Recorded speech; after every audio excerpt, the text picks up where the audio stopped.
Eu gosto muito de ouvir o que as pessoas estão falando, seja sobre a Connect, seja sobre o Game Changer, seja sobre o meu posicionamento dentro da internet. E uma das paradas que eu costumo ouvir muito da galera reclamando sobre manutenção na própria casa é sobre não ter tempo para fazer alguma coisa. E cara, super tudo bem com relação a isso. No dia de hoje, para pensar, quem é que tem tempo para fazer alguma coisa? Quem é que tem tempo sobrando para fazer alguma coisa a mais no dia? Parece que os dias não rendem mais nada, não é verdade? Quando você vê vídeos meus aqui no canal, trazendo os resultados que eu prometo, que eu mostro que acontecem, eu sou capaz de apostar que você também ia querer esses resultados para a tua vida. E eu também sou capaz de apostar que você ia querer esses mesmos resultados sem que isso atrapalhasse o teu tempo, sem que você tivesse que investir o tempo que você já não tem em aprender alguma coisa diferente, não é verdade? E olha, mais uma vez, isso é normal. E por que é normal? Porque para todo mundo é assim. O tempo é o nosso recurso escasso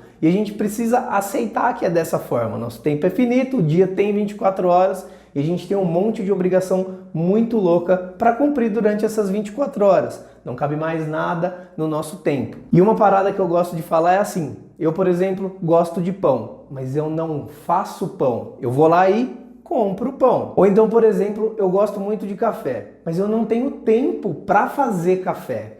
Então, eu não tenho tempo para plantar, para colher, depois para separar, para depois torrar e depois moer, e aí sim eu tomo meu café. Então eu vou lá e compro o meu café. E não tem nada de errado nisso. Então, se você diz para você mesmo que você não tem tempo para fazer manutenção de bicicletas, por exemplo, eu te entendo. Nesse mesmo caso da manutenção, eu também ia preferir ter os resultados sem que eu tivesse que empregar meu tempo para isso. Porém, existem muitas coisas na minha vida, e eu tenho certeza que na tua também, que você faz por obrigação, você se obriga a fazer aquilo. Porque muitas vezes você almeja um resultado lá na frente. Mas, se você tivesse que parar e pensar de verdade se você queria estar fazendo aquilo, eu tenho certeza que você ia preferir estar sentadinho no sofá assistindo Netflix. Para mim também é exatamente a mesma situação. Tem um monte de coisa que eu faço obrigado, mas eu gostaria de estar sentadinho no meu sofá assistindo meu Netflix numa boa. Só que para eu chegar em algumas metas que eu tenho, para eu conquistar algumas coisas,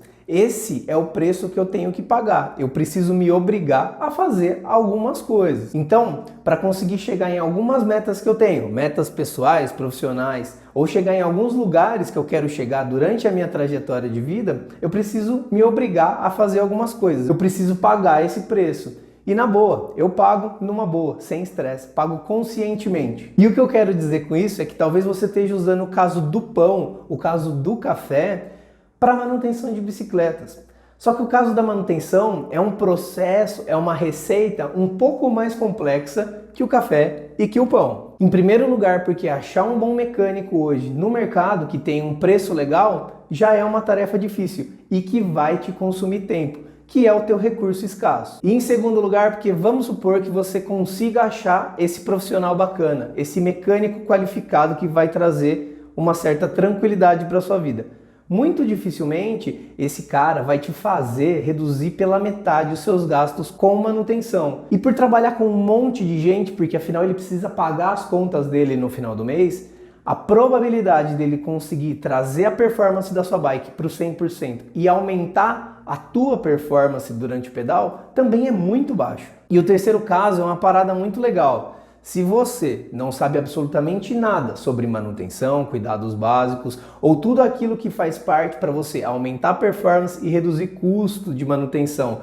como é que você vai fazer para achar um profissional terceiro que entregue isso para você? Como é que você vai fazer para procurar essa pessoa? E mais do que essa filosofia toda aqui, eu quero te dar um exemplo prático de tempo em função de resultado que você pode ter. E para isso eu vou me usar como exemplo, vou pegar um pedaço da minha trajetória lá atrás, que eu tive muita dificuldade em resolver esse problema do tempo. Quando eu tive minha primeira bike 29, na hora que deu uns 3 meses ali que eu tinha a bike montada, eu resolvi fazer a minha primeira revisão básica.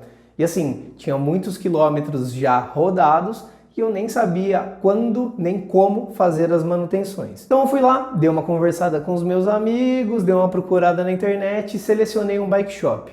Aí eu fui lá, peguei minha bicicleta, coloquei no carro e aí vamos contar simplesmente o tempo de deslocamento, né? Da minha casa até o bike shop dava aproximadamente 30 minutos. Lógico, tem um preparo antes, tem o tempo que você gasta conversando com o mecânico ou com o atendente do bike shop, né? Mas vamos considerar que é 30 minutos cada perna.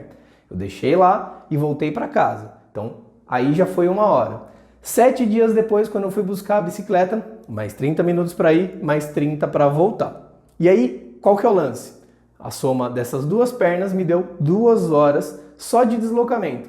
E eu gastei também com estacionamento, gastei com combustível, mas a gente está falando de tempo, então vamos só falar de tempo. Tem N coisas que me enchem o saco com relação a essa trajetória em si, mas a coisa que mais me deu dor de cabeça é que eu cheguei para fazer o meu primeiro pedal depois da bike revisada e a bicicleta estava com problema, a bicicleta estava com basicamente os mesmos problemas. E o que me irritava muito é que tinham 3 ou 4 marchas que não funcionavam no meu sistema. Ou seja, eu tive que voltar na loja mais uma vez para que eu conseguisse ter uma bicicleta mais ou menos operacional. E ainda aguentar cara feia, o pessoal querendo cobrar mais uma vez. Mas o que eu quero mostrar com isso? Eu quero mostrar que eu gastei 4 horas para eu ficar insatisfeito e com menos grana do que eu tinha me programado. E o meu pensamento é o seguinte: hoje, para fazer uma revisão básica, da mesma forma que foi feito lá na minha bicicleta, que demorou 7 dias para me entregarem, eu demoro 1 hora. 1 hora é um tempo rápido, porque faz muito tempo que eu faço isso. Mas vamos supor que você demore o dobro disso, porque você não tem a expertise necessária ainda e nem a velocidade.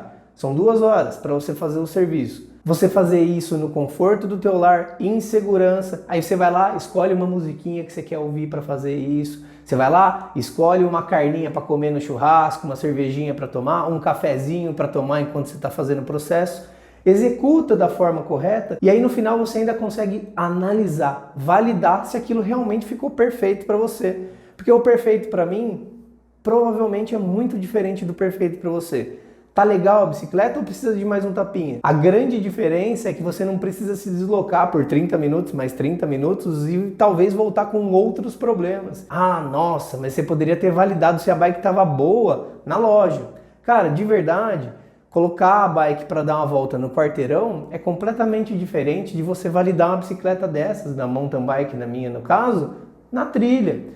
Então tem coisas que passam batido. E a partir do momento que você faz isso na tua casa, a possibilidade de validação é muito maior. E aí um outro questionamento que aparece bastante também é: eu acho que é mais fácil pagar para alguém fazer do que tentar aprender esse negócio na prática. Só que aí a gente volta para o mesmo problema. Para você achar alguém para fazer, confiar no trabalho que essa pessoa faz, demanda tempo, demanda testes, né? E aí você tá batendo no mesmo lugar. O tempo é o teu recurso escasso. Então você não quer gastar tempo, só que você entra nesse looping infinito. O que eu quero trazer para a superfície para ficar claro é que você precisa talvez mudar o pensamento e entender que você precisa investir ao invés de gastar dinheiro, tempo ou qualquer outro recurso que você tenha. Invista em algo que realmente vá fazer você chegar no objetivo que você está querendo. Pegar o seu tempo e investir no Game Changer, por exemplo, é você se comprometer a dar o primeiro passo que vai te levar até a redução de custo que você procura por ano, até o aumento de performance que você quer garantir na tua bicicleta e nos teus pedais. O retorno sobre o investimento que você faz é incalculável. E retorno sobre o investimento pode ser em função do teu dinheiro, do teu tempo, da qualidade do teu pedal, da qualidade da tua vida. Isso é incalculável, porque uma vez que você aprende, você não desaprende mais. Quantas intervenções você vai conseguir fazer aí no conforto da tua casa sem ter dor de cabeça? Inúmeras. Cara, mas como é que eu resolvo realmente isso? Eu vou te recomendar uma coisa. Você precisa parar e pensar qual é a tua prioridade agora, para esse momento. A prioridade é sair da zona de conforto, aprender o que eu preciso aprender e aí começar a colher os resultados que eu tô querendo, ou é ficar confortável no meu sofazinho assistindo a minha Netflix e vendo o dinheiro ir embora e a paciência ir embora. Então, para compreender essa questão de não tenho tempo, você precisa entender o que você realmente tem por prioridade, tomar uma atitude e ir para cima. Então, para mim, a solução é clara. Você precisa parar, pensar e ver o que realmente faz sentido para que você consiga chegar nos resultados que você quer. Uma vez que você toma essas atitudes, os resultados vêm. O tempo é uma parada escassa e limitada. Então, escolhe empregar o seu tempo, colocar o seu tempo naquilo que vai realmente te trazer resultado e não dor de cabeça. Essa é a minha dica.